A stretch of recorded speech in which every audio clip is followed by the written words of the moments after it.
ಇವತ್ತಿನ ಡೀಪ್ ಡೈವ್ಗೆ ಸ್ವಾಗತ. ಹ. ಅಂದ್ರೆ ನಮ್ಮೂರು ಅಥವಾ ಈ ದೊಡ್ಡ ಸಿಟಿ ನೋಡೋಕೆ ಒಂದು ದೊಡ್ಡ ಜಿಕ್ಸೋ ಪಜಲ್ ತರಹ ಇರುತ್ತೆ ಅಲ್ವಾ? ಹೌದು, ಖಂಡಿತ. ಸೊ ಇವತ್ತಿನ ಮಿಷನ್ ಏನಂದ್ರೆ ಈ ದೊಡ್ಡ ಸಿಟಿ ಹೇಗೆ ಕೆಲಸ ಮಾಡುತ್ತೆ, ಆಮೇಲೆ ಯಾರಿದನ್ನ ನೋಡ್ಕೊಳ್ತಾರೆ, ಮತ್ತೆ ನಾವೆಲ್ಲರೂ ಈ ಪಜಲ್ನ ಹೇಗೆ ಒಂದು ಮುಖ್ಯ ಭಾಗ ಆಗಿದೀವಿ ಅಂತ ನಮ್ಮ ಸೋರ್ಸಿಂದ ತಿಳ್ಕೊಳ್ಳೋಣ. ಕರೆಕ್ಟ್. ಈಗ ಒಂದು ದೊಡ್ಡ ಸಿಟಿಯನ್ನ ಒಟ್ಟಿಗೆ ನೋಡ್ಕೊಳ್ಳೋದು ತುಂಬಾನೇ ಕಷ್ಟ. ಸೊ ಅದಕ್ಕೆ ಅದನ್ನ ಚಿಕ್ಕ ಚಿಕ್ಕ ಭಾಗಗಳಾಗಿ ಡಿವೈಡ್ ಮಾಡ್ತಾರಲ್ವಾ?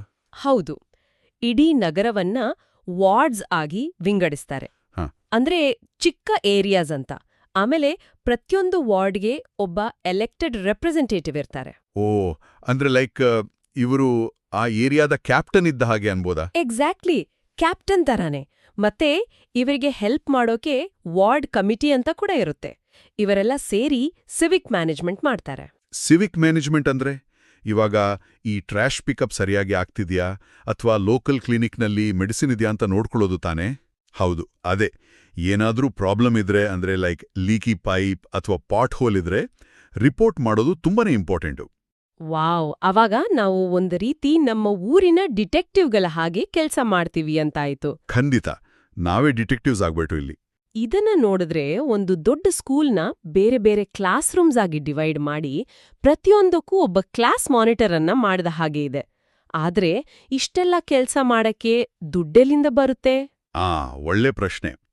ವಾರ್ಡ್ಗಳು ಪ್ರಾಬ್ಲಮ್ಸ್ ರಿಪೋರ್ಟ್ ಮಾಡಿದ್ಮೇಲೆ ಅರ್ಬನ್ ಲೋಕಲ್ ಬಾಡೀಸ್ಗಳು ತಮ್ಮ ಫಂಕ್ಷನ್ಸ್ ಅಂಡ್ ರೆಸ್ಪಾನ್ಸಿಬಿಲಿಟೀಸ್ ಅನ್ನು ಶುರು ಮಾಡ್ತಾರೆ.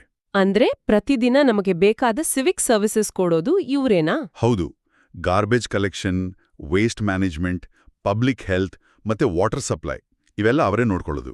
ಓ, ಮತ್ತೆ ಈ ಹೊಸ ರಸ್ತೆಗಳ ಇನ್ಫ್ರಾಸ್ಟ್ರಕ್ಚರ್ ಅಥವಾ ಗವರ್ಮೆಂಟ್ ಸ್ಕೀಮ್ಸ್ ಇಂಪ್ಲಿಮೆಂಟೇಷನ್ ಕೂಡ ಅವರೇ ಮಾಡ್ತಾರಾ? ಕರೆಕ್ಟ್. ಮನೆಗನ್ನ ಕಟ್ಟೋದು, ಗಿಡ ನೆಡೋದು ಎಲ್ಲ ಸೇರ್ಕೊಳ್ಳುತ್ತೆ. ಇದಕ್ಕೆಲ್ಲ ಹಣ ಬರೋದು ಲೋಕಲ್ ಟ್ಯಾಕ್ಸಸ್ ಇಂದ, ಅಂದ್ರೆ ಪ್ರಾಪರ್ಟಿ ಟ್ಯಾಕ್ಸ್ ತರ. ಸೊ ನಾವು ಕಟ್ಟೋ ಟ್ಯಾಕ್ಸ್ ಇಂದಾನೇ ಊರು ಡೆವಲಪ್ ಆಗೋದು.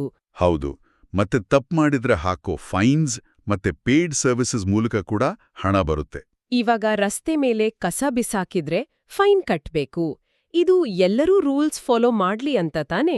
ಆದ್ರೆ ಕೇವಲ ಸರ್ಕಾರ ಮಾತ್ರ ಕೆಲ್ಸ ಮಾಡಿದ್ರೆ ಸಾಕಾಗತ್ತಾ? ಖಂಡಿತ ಸಾಲದು. ಕೇವಲ ಸರ್ಕಾರ ಮಾತ್ರ ಅಲ್ಲ, ನಾವೆಲ್ಲರೂ ಸೇರಿ ಕೆಲಸ ಮಾಡಿದ್ರೇನೆ ಸಿಟಿ ಚೆನ್ನಾಗಿರುತ್ತೆ. ಪ್ರತಿಯೊಬ್ಬರಿಗೂ ಸಿವಿಕ್ ರೆಸ್ಪಾನ್ಸಿಬಿಲಿಟಿ ಮತ್ತೆ ಸಿಟಿಸನ್ ಡ್ಯೂಟೀಸೂ ಇದ್ದೇ ಇರುತ್ತೆ. ನಿಜ. ಮನೆಯಲ್ಲೇ ವೇಸ್ಟ್ ಸೆಗ್ರಿಗೇಷನ್ ಮಾಡೋದು ಎಷ್ಟು ಮುಖ್ಯ ಅಲ್ವಾ? ಹೌದು.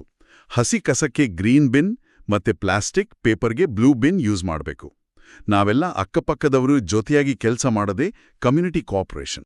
ಸೊ ಅಕೌಂಟಬಿಲಿಟಿ ಅಂದ್ರೆ ಜವಾಬ್ದಾರಿ ಎರಡೂ ಕಡೆಯಿಂದಲೂ ಇರಬೇಕು. ಸರ್ಕಾರದ ಜೊತೆ ನಮ್ಮ ರೆಸ್ಪಾನ್ಸಿಬಲ್ ಬಿಹೇವಿಯರ್ ಕೂಡ ಇಂಪಾರ್ಟೆಂಟ್. ಹೌದು. ಇದನ್ನ ನಾನು ಒಂದು ಕಥೆ ತರ ಹೇಳ್ತೀನಿ ಕೇಳಿ. ಸಿಟಿ ಅನ್ನೋದು ಒಂದು ದೊಡ್ಡ ಗಾರ್ಡನ್ ಇದ್ದಾಗೆ. ಸರ್ಕಾರ ಅದಕ್ಕೆ ಮಣ್ಣು ಮತ್ತೆ ನೀರ್ ಕೊಡಬಹುದು. ಆದ್ರೆ ಹೂವು ಆಡಬೇಕು ಅಂದ್ರೆ ನಾವೆಲ್ಲರೂ ಒಟ್ಟಿಗೆ ಸೇರಿ ನೋಡ್ಕೊಳ್ಬೇಕು ಅಲ್ವಾ? ಕರೆಕ್ಟ್. ನಮ್ಮೆಲ್ಲರ ಪ್ರೀತಿ ಕಾಳಜಿ ಇದ್ರೇನೆ ಆ ಗಾರ್ಡನ್ ಚೆನ್ನಾಗಿರೋಕ್ ಸಾಧ್ಯ. ನಾವೆಲ್ಲರೂ ಈ ದೊಡ್ಡ ಸಿಟಿ ಟೀಮ್ನ ಆಟಗಾರರು ಅಂತ ಗೊತ್ತಾಯ್ತು.